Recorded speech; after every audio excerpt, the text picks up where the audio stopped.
Hey everybody, this is Jeff and it's time to go hiking again. I thought I'd try a real easy one. This is the Amargosa Trail. I won't be doing the whole thing today. I believe it's 10 miles long when you go from one trailhead to the end of it and back. This one's probably about 7 for the rough part, and I want to do a little bit of that. So I'll let you know at the end just how many miles I hiked today. But you got to get started somewhere today, and I want to see if I can do it. Recently I had some surgery on my back and I have a little bit of neuropathy, and it makes it kind of tough to do a lot of hiking anymore. Let's see how today goes, shall we? Well, we're not going to go for any speed records today. It's basically just getting back into it. I want to do this hike, and it's real close to the house. It's fairly easy. And one thing that I remember about this trail from doing it a few years back, it's very similar to a lot of the trails I've done. So, very light hike today, and I'll shoot some of the trails as we go along. I'm going to take my time, check out some stuff, and see whether I'm ready to continue hiking again. So it says I'm at the mile marker 2.5. Unfortunately for me, it looks like they start the mile markers from the other end of the trail. So since I'm probably only a quarter mile in here, that would be just about right. I think out and back they said was 7.1 miles just to this part. I think they're a little off on that, but we'll see. Anyway, looking around me, it's just getting started here. And the rock I see is pretty much all lava.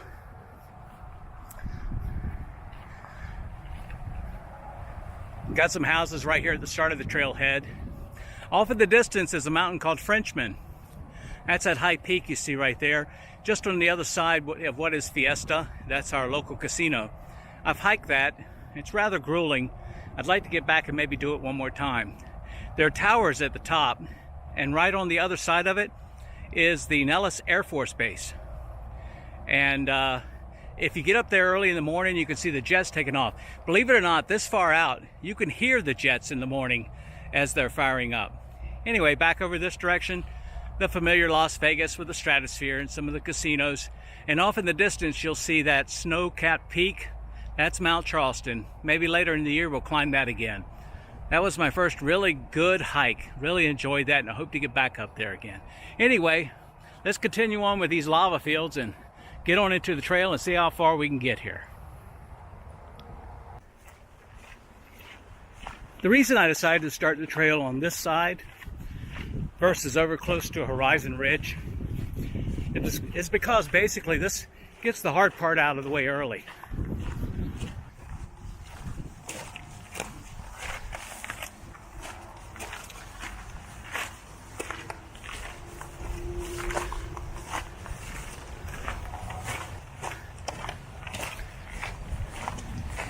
Not a lot of real beauty yet, unless volcanic rock is the thing you're after.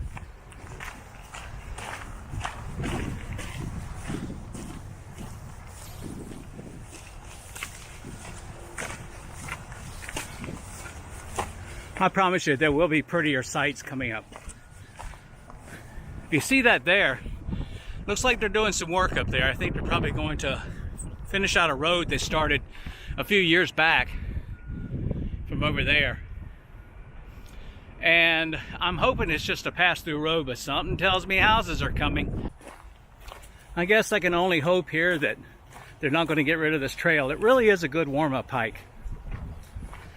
And being that it's less than 5 miles away from my house, very easy to get to, and just something I can decide to do at the last moment like I did today.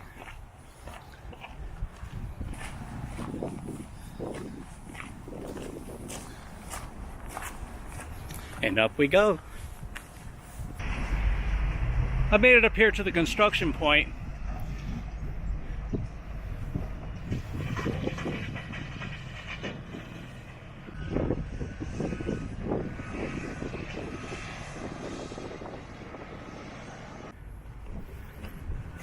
I've already seen a couple of people on the trail walking their dogs. Looks like we're going to be doing some downhill for a while.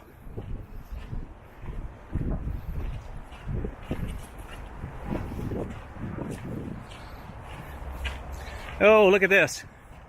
I can see where the road's going now. Oh, hey, there's a gentleman down there watching it. Maybe we'll talk to him when we get down there. I'm going to pay attention to what I'm doing here, and I take it the road's going through there. But they're staying away from the trail. Let's get to it. More housetops. I'm taking it pretty slow through here.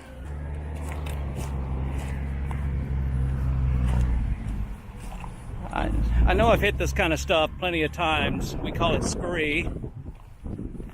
I really prefer to actually walk on this kind of stuff right here. I'm going to show it to you. It's a little bit more solid. You get into this stuff here, that can trip you up. So I try to stay away from it.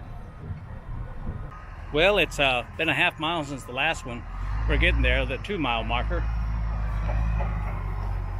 Just about where that fellow was working with the water in the road. Must be a supervisor up there. Anyway, let's get back to the trail.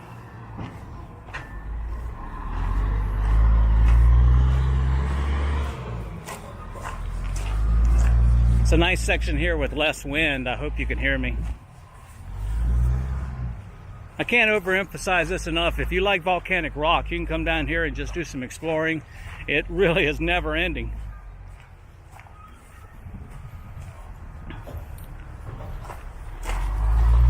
We had a little rain last night. Yeah, I know it does rain in Las Vegas.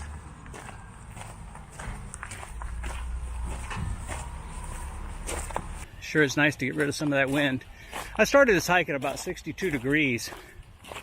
I would not recommend starting this hike at 82 or 92. It can get quite hot out here. One thing for sure, every time I go hiking, I run into people that are in a lot better shape than I am. How you doing, sir? Yeah, I got a bad heel. I got a bad everything. It's got up to the top there where that, well, I guess there's a milepost up there somewhere on top. Oh yeah. Before you head down and then go up to the McCullough. To the McCullough, yeah. That's probably, I'll probably go over there to the parking lot and... I was just above that parking lot. Just above that part, yeah. Okay. All right. Hey, it's great meeting you. My name's Jeff. My name is Robert. Okay, we'll start to go up a little bit here. This is the low point. So I think I'll just take a pause here and get a reading as to what my altitude is. So here I am, what I would consider to be the low point of this trail. Although when I read the altitude, I'm a little higher than what I started off on. It's just that from this point on, everything's going to be uphill to the high point. From there, I'll make a decision whether I want to go on over to what that gentleman was saying earlier, which is the parking lot area where the trail starts on the other side. From here, it's going to go uphill for a while, so I'll shoot a little bit of that, and then I'll catch you when I get to the top of this thing.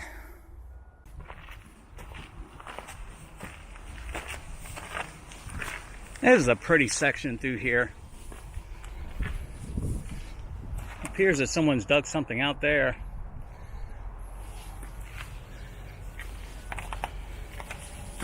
This will be where the water runs off through the area from down the mountain. But this one particular little section here reminds me a lot of the hiking we did in Red Rock, as well as Mount Charleston. So it's the most beautiful part of the trail. So this looks like it's rough to climb, but it's not. I'd much rather do this than that scree. Easy to get footing.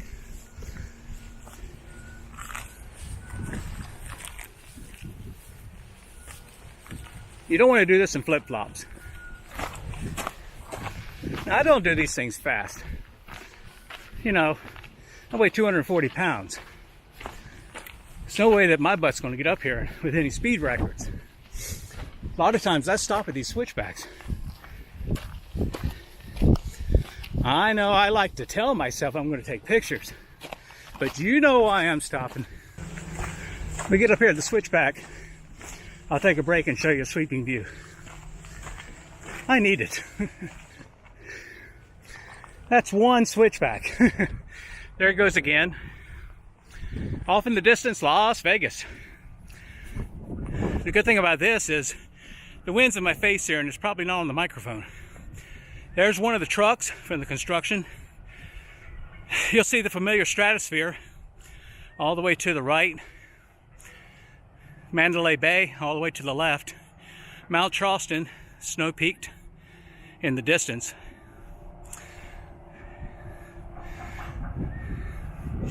Old Las Vegas way off to the right there. And that there is where the 515 turns into the 215. Off in the distance, a couple of casinos in the east part of Vegas. North Las Vegas way off in the distance there. Sweeping around, you'll probably pick up some wind. I'll try to block some of this with my body, but there are the towers, water runoff, more volcanic rock. Eventually we got to go over that little hill right there to get to the high point. So let's get to these switchbacks, shall we? Onward and upward. So switchbacks aren't too bad if one of the ways of your switchback is leveling off, like this one did. I must say that Mount Whitney was not like that. 97 switchbacks, of which I've only done 3 here. And every one went uphill. No more switchbacks, yay! We're just gonna meander right along that ridge there. Just along that side of that hill and see what's on the other side. Hey, I'll see you there. We're approaching a turn up here, so it's probably gonna lead us to the high point. Off in the distance, I see a marker. Tends to make me think that the highway people put that in. And this might be where the highway's going. What are they doing? We'll find out. I gotta say this is gonna turn out to be closer to about a 4-mile hike. Another mile to the end of where I'm going and 2 miles back. Let's see. Okay, I know the wind is rough here, but I really wanted you to see the color of these volcanic rocks. These are beautiful. Look at this. And pardon the wind. Okay, so the wind is really whipping up now. I'm looking back at Las Vegas, back where I came from. I wanted to show you this. I've come to this flat part. There's a trail leading off in that direction. I might explore that later. Looks like it's going around that hill there. There's the B and the Q way off in the distance. I live somewhere pretty close to there. I'm trying to keep this thing close to my head so you can avoid that wind. If memory serves here, I remember there's lots of offshoots, and I want to try and stay off of those. Anyway, let's get to it.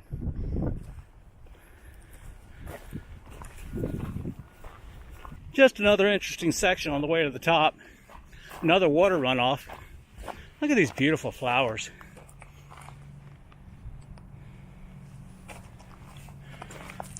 They obviously get some rain through here. Water runoff going through there. That's not a section I would recommend going into, simply because there's people out here that hunt for snakes, and those are the areas they go. We got a couple of nasty ones in this area. And then there are those, that's all they want to get into is danger, risk, and they'll take that kind of route right there. It's mostly class 2. The classes of climbing, class 1 is like walking on a regular highway, walking on a trail like I've pretty much been walking on is a class 1. A class 2 is something where you got to use your hands a little bit and feet to be able to maneuver your way around rocks and boulders. A class 3 is a trail in which you actually must pull yourself up by your hands. You'll have, it won't be too difficult, but you really have to have free hands to be able to climb. Class 4 is where you may not really have too many places to grab onto. You're going to have to make your own places to grab onto. That's going to be riskier. Now, the 3s and 4s can all be significantly increased by how much exposure you have. When I say that, what happens when you fall? Now, if you have very little exposure and you fall, you might hurt yourself, might slip and sprain an ankle or maybe break something, but you're probably not going to die. A lot of exposure, and that could be your last day. Very bad day. Anyway, when it gets above those classes, we get into technical climbing using ropes, and then there's those people, those daredevils that like to climb Half Dome and El Capitan without any ropes, and you've probably seen those videos as well. I'm looking back over basically where I live in the Henderson area. That's old Henderson, and we're going to continue up the trail, but I thought you might like this little section here. This is very reminiscent of a lot of the trails I hike on. A lot of beauty. Now on this particular one, I know I've said it's all about the volcanic rock, but some of the trails up in Mount Charleston and Red Rock can just have beautiful colors that are layered between the limestone, which I'm seeing occasionally here, and sandstone, which I don't see any of here. I'm mostly seeing the volcanic rock with some limestone in the dirt. But you get up into Red Rock and you get the sandstone and you get the limestone. And if you go up to Valley of Fire, same thing. Just beautiful rock formations, and the blending of those colors is gorgeous. Wow, look at this beauty. That is one chunk of stone. Wow. Just a monster. Anyway, we're just about at the top. That's it right there. Hey, small victories. Anyway, the wind is just whipping up here, and so I'm not going to be on this very long before going down the other side. My altimeter says I'm somewhere around 2565, so I think I started somewhere around 2000. I know that was back at the house, so probably somewhere around 500 feet of elevation climb. It's another mile marker right here. It says 1.5, but the wind's whipping. You may not even be able to hear me. I'm hoping you can. So let's just go down the other side and get some video of that. So as we descend down on this side, this is the side that I usually hike when I'm just out, just trying to get some exercise in. It's very beautiful over here, and it's the closest side to my house. Off in the distance there, it's the way that you would go to the Hoover Dam. I don't live too far away from that. Over here, less wind, of course. Wind appears to be coming out of the north and the west. And this really is the prettiest side. Now, this won't be a very long side. As I mentioned before, this part going down to the parking lot's only probably about anywhere from 15 to 25 minutes based on how slow you take it. Now, we're coming up on one of these risky places where having poles is good. I'm going to take this extra slow. I want to show you what we're talking about. Now, there are rocks that are embedded inside the dirt here. That's where you want to put your feet. You'll see right there. Put your feet on those rocks and you'll be okay. Like to there, to there, to there, to that rock right there, to another rock. Find all these rocks that are sticking out and you should be okay. Take it very slowly. If you have poles, it's much easier. You can plant those poles. And I walk a little sideways down this. And therefore, I've only really busted my butt a couple of times. Only when I got ahead of myself and just, you know, thought I was better than what I am. If you take it slow, you'll be okay. More beautiful plants up here, flowers. And straight up there, the towers. Gorgeous day, absolutely blue. Just wish it wasn't so windy. But if it wasn't windy, maybe it would be 90 degrees. You can see the parking lot now. I see a Jeep down there for sure. That's the parking lot I usually park at and do this trail. And the trail does go beyond and goes back off in that distance over there. But there's no place to park over there. So I just prefer to start down there and just call that the trailhead. Just another beautiful area I wanted to shoot. Beautiful plant life. Off in the distance, there's a park beyond the parking and a trail, a very short trail that leads up to the other side of that hill with a nice seat over there where you can just get a beautiful view of the area.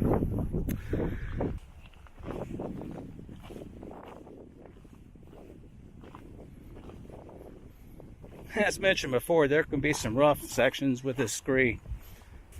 The other things about this trail, it might be short, but unlike other city trails and parks, there's no water along the way, so you need to pack in whatever water you want. Now, you won't need a whole lot.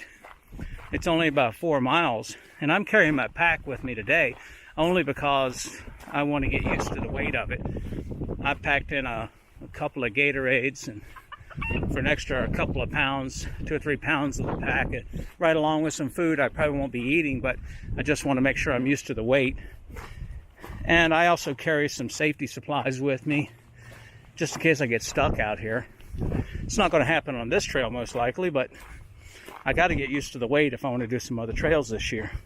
I saw a video the other day of a lady that hikes a lot of these trails in her flip-flops.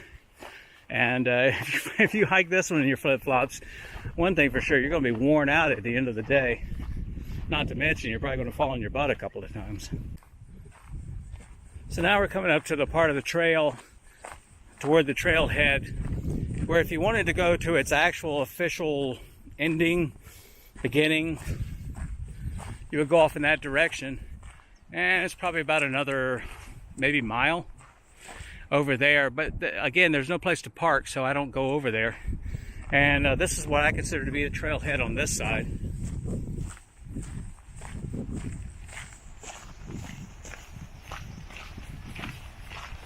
You notice I'm staying off the scurry.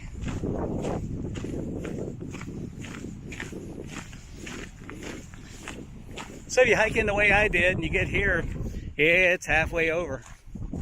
Got to go back and do it again. The advantage of this side, though, hiking from the direction I came in, again, is because you get most of the climb out of the way first. And this part of it's only about 15 or 20 minutes that you're climbing back before you get to most of the downhill. So, I like knowing that. Ah, there we go. So even the sign says this is, really the trailhead, but if you look on the Google Maps, you'll find that it's not. Ooh, back in the car now, sitting down. So, somewhere in about 4.2 miles, I think, was the total trail that was out and back. And about 600 total feet of elevation gain. At least that's what the app said. It took a couple hours or a little bit more, so averaging somewhere around 2 miles per hour. It says I burned about 1,800 calories, but I think that's some BS. Anyway, a good hike. I got a chance to get the pack on, see how I do. I had a little pain in the knee. I remember coming across that gentleman that I talked to, and I told him I kind of figured I'd have some knee problems, and sure enough, it hit me. But I don't know. We'll see. We'll see how I react to this and take a couple of days off from hiking and see how quickly I bounce back. Anyway, it was a good hike, and it was a good first hike. And so tune in again, and maybe we'll do some more here in the near future. This is Jeff signing off. See you out on the trail.